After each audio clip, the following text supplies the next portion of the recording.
السلام علیکم ورحمۃ اللہ وبرکاتہ۔ اللہ تعالیٰ کا یہ بہت بڑا احسان ہے کہ اس نے انسانوں کی ہدایت و نجات اور تمام جہانوں کے لیے اپنا آخری رسول رحمت بنا کر بھیجا۔ ارشاد باری تعالیٰ ہے وَمَا أَرْسَلْنَاكَ إِلَّا رَحْمَةً لِلْعَالَمِينَ، اور ہم نے آپ کو رحمت للعالمین ہی بنا کر بھیجا ہے، یعنی رسول اللہ صلی اللہ علیہ وسلم رحمت للعالمین ہے، اور یہ آپ کی صفت خاص ہے جس میں مخلوقات میں سے دوسرا کوئی بھی شریک نہیں ہے۔ اللہ تعالیٰ نے فرمایا قُلْ يَا أَيُّهَا النَّاسُ إِنِّي رَسُولُ اللَّهِ إِلَيْكُمْ جَمِيعًا، آپ کہہ دیں اے لوگو، یعنی اے ساری دنیا کے لوگو، میں تم سب کی طرف اللہ کا رسول ہوں، یعنی رسول بنا کر بھیجا گیا۔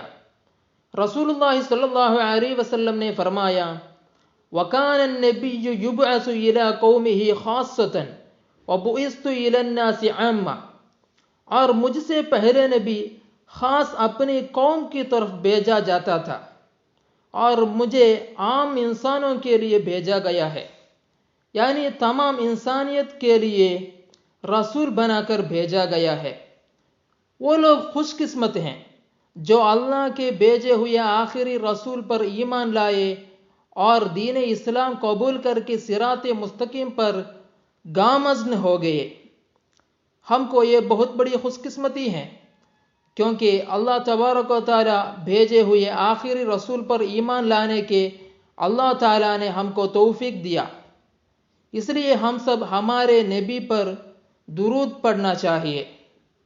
قرآن پاک میں اللہ تبارک و تعالیٰ فرماتا ہے ان اللہ وملائکتہ یصلون علی النبی یا ایھا الذین آمنوا صلوا علیہ وسلموا تسلیما، بے شک اللہ اور اس کے فرشتے نبی پر صلوات بھیجتے ہیں، اے ایمان والو اس پر یعنی اس نبی پر صلوات بھیجو اور خوب سلام بھیجو۔ اس کا معنی کیا ہے؟ یعنی اللہ اور اس کے فرشتے نبی پر درود پڑھتے ہیں، اس لیے اے ایمان والو اس پر یعنی اس نبی پر درود پڑھو اور خوب سلام پڑھو۔ السلام علیکم ورحمۃ اللہ وبرکاتہ۔